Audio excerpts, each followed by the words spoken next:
Hi friends, ఈరోజు కోడిగుడ్డు జున్ను కూర ఎలా ప్రిపేర్ చేసుకోవాలో చూద్దాం. జనరల్గా ఇది మసాలా వేసి ప్రిపేర్ చేస్తారు, కానీ నేను మసాలా వేయకుండా చేశాను ఈ కూర. ఒకసారి మీరు కూడా ట్రై చేసి చూడండి, చాలా టేస్టీగా ఉంటుంది. ఇంగ్రీడియంట్స్ లిస్ట్ ఇది. కావాల్సిన పదార్థాలు: కోడిగుడ్లు 2, జీలకర్ర, ఉప్పు, కారం, పసుపు. ఉల్లిపాయలు 2 తీసుకుని చిన్న ముక్కలుగా కట్ చేసుకున్నాను. అల్లం చిన్న ముక్క, పచ్చిమిర్చి, కొత్తిమీర.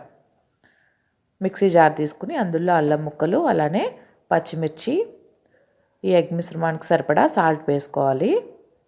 కొద్దిగా పసుపు, జీలకర్ర కూడా వేసుకోవాలి. ఇందులో ఎలాంటి వాటర్ యూజ్ చేసుకోకూడదు. జీలకర్ర వేసుకుని ఇది ఒకసారి గ్రైండ్ చేసుకోవాలి. ఇలా వస్తుంది. ఇలా ఉన్నా సరే పర్వాలేదు, కోడిగుడ్లు వేసాక ఇది మెత్తగా గ్రైండ్ అయిపోతుంది. ఇప్పుడు ఎగ్స్ని ఇందులో ఇలా కొట్టుకుని, మీరు ఎన్ని ఎగ్స్ కావాలంటే అన్ని ఎగ్స్ వేసుకోవచ్చు. నేను ఇక్కడ 2 ఎగ్స్ తీసుకున్నాను. దీన్ని గ్రైండ్ చేసేసుకోవాలి. ఇలా సాఫ్ట్గా వస్తుంది గ్రైండ్ చేసేసుకున్న తర్వాత. ఇప్పుడు ఒక చిన్న బౌల్ తీసుకోవాలి. దాంట్లో ఆయిల్ వేసుకోవాలి కొద్దిగా.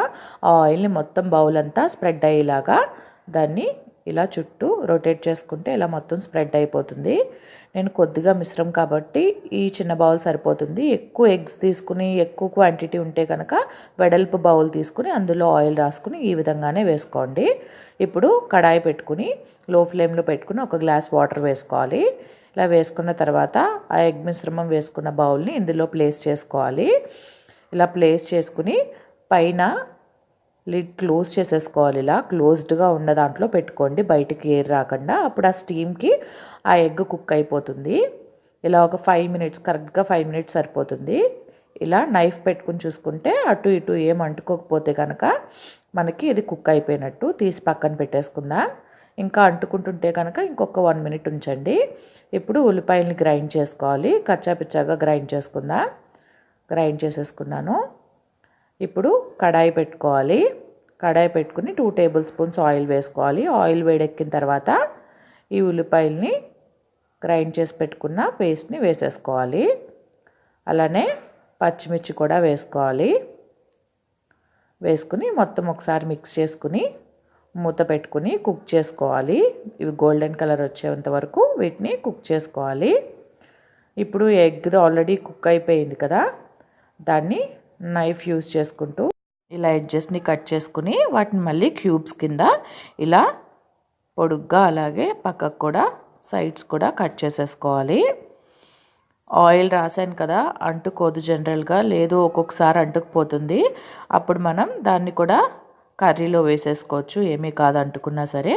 ఇప్పుడు ఇలా నీట్గా క్యూబ్స్ కింద వచ్చేస్తాయి. స్పూన్ యూజ్ చేసుకుని తీసుకోండి, నీట్గా వస్తాయి. ఇప్పుడు ఆ కింద ఉన్న దాన్ని కూడా శుభ్రంగా స్పూన్తో తీసేసుకుని పక్కన పెట్టేసుకుందాం. అది మనకి గ్రేవీలోకి యూజ్ అయిపోతుంది. చూసారు కదా క్యూబ్స్ ఎంత నీట్గా వచ్చాయో. అదే ఇంకా ఎక్కువ ఎగ్స్ తీసుకుంటే మనకి ఎక్కువ క్యూబ్స్ వస్తాయి.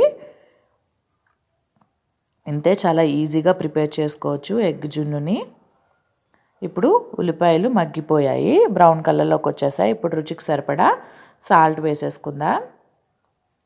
సాల్ట్ వేసుకుని, ఆల్రెడీ సాల్ట్ వేసుకున్నాం కదా ఎగ్లో, చూసుకుని వేసుకోవాలి సాల్ట్. అలాగే కొద్దిగా పసుపు. కారం చాలా తక్కువ వేసుకుంటున్నాను, ఎందుకంటే మనం ఇందులో ఎక్కువ పచ్చిమిర్చి కారాన్ని యూజ్ చేస్తాం. అందుకని కారం ఎక్కువ పట్టదు, జస్ట్ కొద్దిగా వేసుకుంటే సరిపోతుంది రుచికి సరిపడా. ఇప్పుడు ఈ ఎగ్ క్యూబ్స్ని ఇందులో వేసేసుకోవాలి. కరెక్ట్గా జున్ను ముక్కలాగే వచ్చాయి, చూసారు కదా. మొత్తం అంతా ఆ పౌడర్ని కూడా వేసేసుకున్నాను. వేసుకున్న తర్వాత వాటర్ని వేసుకోవాలి. ఇవి మునిగేంత వరకు వాటర్ వేసుకుంటే ఇవి బాగా అందులో కుక్ అవుతాయి. మనకి గ్రేవీని పీల్చుకుని బాగా కుక్ అవుతాయి. ఇలా వాటర్ వేసుకున్న తర్వాత ఒక 10 నిమిషాలు దీన్ని ఉడకనివ్వాలి. మధ్యలో తీసి చూసుకుందాం. చూసారు కదా, ఇందాక వేసిన సైజ్ కన్నా ఇవి ఎక్స్పాండ్ అయ్యాయి, ఇలా ఉబ్బుతాయి. మనకి ఇలా అవుతున్నాయంటే అది మనకి జున్ను కరెక్ట్గా ఉడికినట్టు. ఇలా వాటర్ని పీల్చుకుని, మీకు ముక్క కూడా తెలుస్తుంది తినేటప్పుడు, బాగా పీల్చుకుని చాలా టేస్టీగా ఉంటుంది కూర. చూసారు కదా, దగ్గరికి వచ్చేసింది. ఇప్పుడు కొత్తిమీర వేసేసుకుందాం. వేసుకుని మొత్తం అంతా మిక్స్ చేసుకుని సర్వింగ్ ప్లేట్లోకి తీసేసుకోవడమే. ఆఫ్ చేసేసుకుందాం ఫ్లేమ్. ఇది చాలా టేస్టీగా ఉంటుంది. సాంబార్, పప్పు ఇలాంటి వాటిలో సైడ్ డిష్ కింద బాగుంటుంది. లేదంటే వేడి వేడి అన్నంలో ఇలా కూడా తినచ్చు. మీకు నా వీడియో నచ్చినట్లయితే లైక్ చేయండి, షేర్ చేయండి, కామెంట్ చేయండి. అలాగే సబ్స్క్రైబ్ చేయడం మర్చిపోకండి. Thank you.